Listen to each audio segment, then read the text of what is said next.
Assalamualaikum warahmatullahi wabarakatuh. Di sini saya akan menjelaskan konsep pendidik dan peserta didik menurut perspektif Islam.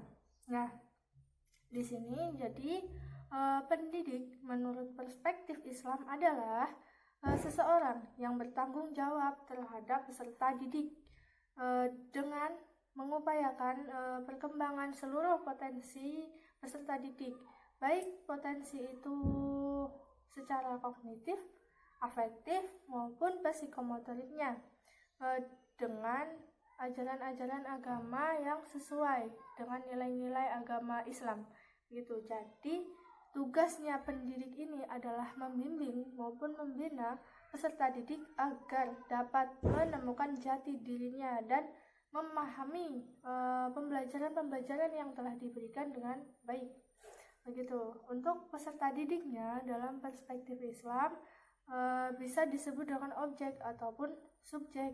Nah, bisa disebut objek ataupun subjek ini tergantung kepada sudut pandang kita memandangnya.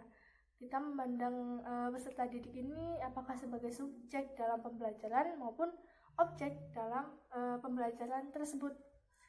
Oleh karena itu, proses kependidikan ini tidak akan terlaksana dengan baik apabila tidak ada peserta didik, dikarenakan peserta didik ini adalah pusatnya suatu pendidikan, atau bisa dibilang peserta didik ini adalah pentransferannya ilmu, jadi dari pendidik ke peserta didik begitu. Untuk karakteristik peserta didik ini kan berbeda-beda. Jadi peserta didik ini terkadang memiliki karakteristik yang dia ini sangat menggebu-gebu untuk belajar. Ada juga yang termotivasi ataupun memiliki motivasi yang tinggi. Nah, maka dari itu tugas pendidik adalah memberikan motivasi terhadap peserta didik untuk melakukan pembelajaran dengan baik.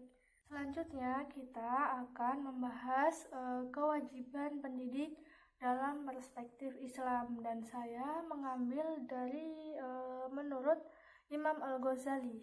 Jadi kewajiban pendidik menurut Imam Al-Ghazali yaitu pendidik haruslah memiliki kasih sayang ataupun empati kepada siswanya.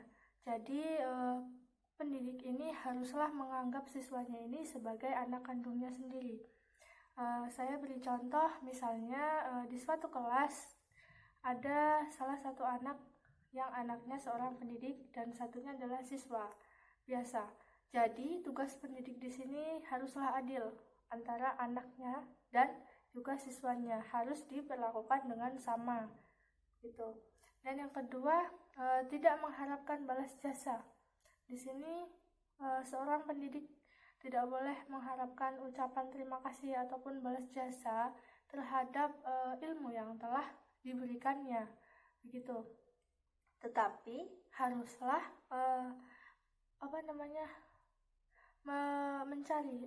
mencari keridhaan Allah Subhanahu wa Ta'ala agar ilmu yang pendidik berikan itu bisa bermanfaat untuk siswanya. Nah, yang ketiga ada mencegah siswa melakukan akhlak yang buruk ataupun akhlak mazmumah. Di sini tugas pendidik adalah mengawasi serta membimbing siswa untuk tidak melakukan hal-hal yang tidak baik ataupun hal-hal yang tidak sesuai dengan ajaran-ajaran Islam. Yang keempat ada jangan menimbulkan rasa benci siswa untuk suatu hal ataupun sesuatu apapun itu dengan menjelek-jelekan ataupun dengan memberikan doktrin yang buruk terhadap siswa. Jadi tugas pendidik ini adalah membuat siswa ini cinta terhadap seluruh mata pelajaran yang ada di sekolahannya gitu. Untuk menimbulkan motivasi siswa juga dalam mempelajari seluruh materi pembelajaran. Yang kelima, pendidik haruslah mengamati ataupun pendidik ini antara perkataan maupun perbuatannya ini adalah sesuai. Jadi menjadi seorang pendidik haruslah memberikan teladan yang baik juga terhadap siswanya. Dan untuk memberikan teladan yang baik untuk siswanya, maka pendidik ini juga harus melakukan hal tersebut. Jadi pendidik ini bisa digugu dan bisa juga ditiru, begitu. Jadi ketika kita memberikan pembelajaran, misalnya, "Nak, jangan melakukan hal tersebut. Hal tersebut adalah hal yang buruk." Maka sebelum kita memberitahukan kepada siswa, kita juga harus sudah melakukan hal tersebut agar siswa itu dapat yakin ataupun dapat percaya dan dapat mengikuti kita karena kita juga telah melakukannya. Pembahasan selanjutnya ini adalah problem ketika misalnya peserta didik tidak kondusif di dalam kelas, maka hal apa yang harus dilakukan? Kalau menurut saya, maka hal-hal yang harus dilakukan yang pertama adalah melalui pendekatan terlebih dahulu.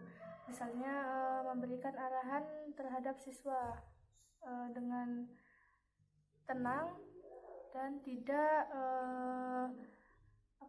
tidak marah-marah begitu. Jadi memberikan arahan ini dengan rasa empati dan rasa mengasihi. Jadi ketika kita memberikan pembelajaran ataupun memberikan arahan dan kita mengucapkannya dengan nada yang baik, dengan nada yang tenang, maka siswa itu dapat mengerti apa yang kita ucapkan. Tetapi ketika kita mengucapkannya dengan nada yang tinggi ataupun dengan marah, maka siswa ini juga tidak akan dapat menerima perkataan yang kita katakan, begitu. Jadi yang pertama,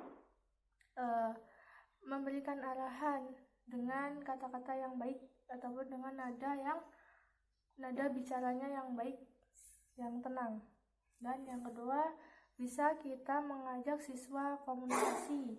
Nah, ini komunikasi di sini adalah ketika pembuatan peraturan kelas. Nah, di sini kita juga dapat memberikan hak siswa untuk memberikan pemikirannya apa yang baik untuk kelasnya. Jadi mau tidak mau mereka juga harus memenuhi persyaratan ataupun perjanjian di awal kontrak pembelajaran. Nah, jadi jika pembelajarannya ini dibuat bersama-sama, maka siswanya juga akan bertanggung jawab untuk menjaga kekondusifan kelas. Misalnya, yang pertama kita harus kondusif ketika dalam pembelajaran, maka siswa tersebut juga akan mengikutinya karena dia setuju dan dia juga telah memberikan persetujuannya untuk menaati segala peraturan yang dibuat secara bersama. Yang ketiga, memberikan masukan. Nah, memberikan masukan ini bisa juga dengan kata-kata yang lebih baik lagi. Kalau yang pertama tadi memberikan arahan, yang terakhir bisa memberikan masukan yang baik ataupun sebuah cerita ataupun motivasi untuk siswa agar siswa tersebut dapat berpikir secara jernih. Oh, ketika saya tidak kondusif di kelas, maka saya tidak mendapatkan materi pembelajaran dengan baik. Maka dari itu saya harus kondusif dan saya harus mendengarkan pendidik saya yang sedang menjelaskan materi pembelajaran. Nah, bisa juga dengan mengubah sistem pembelajarannya. Nah, saya ambil contoh di sini pendekatan kontekstual.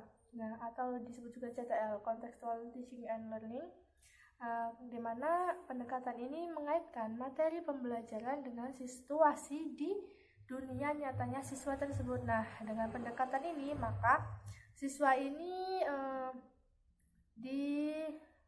diajarkan untuk berpikir kritis dan juga untuk memberikan tanggapan-tanggapan mereka tentang pembelajaran materi pada hari ini sesuai dengan keadaan di dunia nyata mereka. Nah, dengan ini maka mereka akan memberikan tanggapan-tanggapan mereka untuk memberikan tanggapan-tanggapan mereka untuk kejelasan materinya. jadi tidak menimbulkan kejenuhan. Nah, karena materi yang disampaikan ini berkaitan dengan situasi di lingkungan mereka, di lingkungan sekitarnya, jadi kan ini dapat memberikan argumen ataupun memberikan inovasi kekreatifan dari siswa tersebut untuk memberikan argumennya ketika maju di depan kelas begitu. Jadi pembelajaran ini tidak monoton. Jadi tidak hanya pendidik yang menjelaskan di depan kelas, tetapi juga akan lebih kondusif lagi karena siswanya juga ikut berpikir. Pembahasan yang terakhir di sini adalah peserta didik sulit memahami materi yang disampaikan. Nah, bagaimana solusi agar peserta didik ini dapat memahami hal yang kita sampaikan? Nah, mungkin jika peserta didik kesulitan memahami materi yang kita berikan, mungkin kita bisa mengubah cara belajarnya, misalnya dengan membentuk kelompok ataupun kita dapat membagi kelompok. Jadi peserta didik ini dibagi per kelompok-kelompok. Nah, di sini bimbingan secara per kelompok ini seorang pendidik memberikan suatu masalah yang harus dipecahkan oleh siswa ini per kelompok. Jadi mereka semua harus berpikir karena nantinya akan dimintai tanggapannya mereka tentang masalah yang telah diberikan. Nah, hal ini dapat menunjang perkembangan masing-masing siswa. Nah, jadi lebih optimal pembelajarannya karena meminta pendapat dari seluruh siswa yang ada di kelompok-kelompok tadi yang sudah dibagikan. Nah, karena di suatu kelompok haruslah melakukan diskusi bersama untuk menyelesaikan suatu masalah yang ada yang diberikan oleh pendidik dengan cara kerja kelompok tadi. Jadi ini tuh dapat mengeksplor pengetahuan para siswanya. Jadi siswa ini dapat menangkap atau memahami pembelajaran dengan sangat mudah karena mereka dibagi kelompok dan juga mereka harus berpikir secara kritis untuk mendapatkan jawaban dari masalah yang telah diberikan oleh pendidiknya. Nah, juga bisa memberikan kesempatan pada siswa untuk memberikan pendapatnya dan ikut andil dalam pembelajaran. Nah, lalu pendidik juga harus belajar memahami setiap karakteristik siswa agar tidak keliru menggunakan strategi pembelajarannya sehingga dapat menghasilkan ketidakfahaman siswa terhadap materi yang telah diberikan. Maka dari itu strategi pembelajaran sangatlah penting untuk mempermudah pemahaman siswa atau bisa juga dengan menggunakan media PowerPoint. Jadi siswa tidak monoton karena pembelajaran yang monoton ini kebanyakan akan membuat siswa ini merasa cepat jenuh dan juga nanti lama-lama akan tidak kondusif pembelajarannya.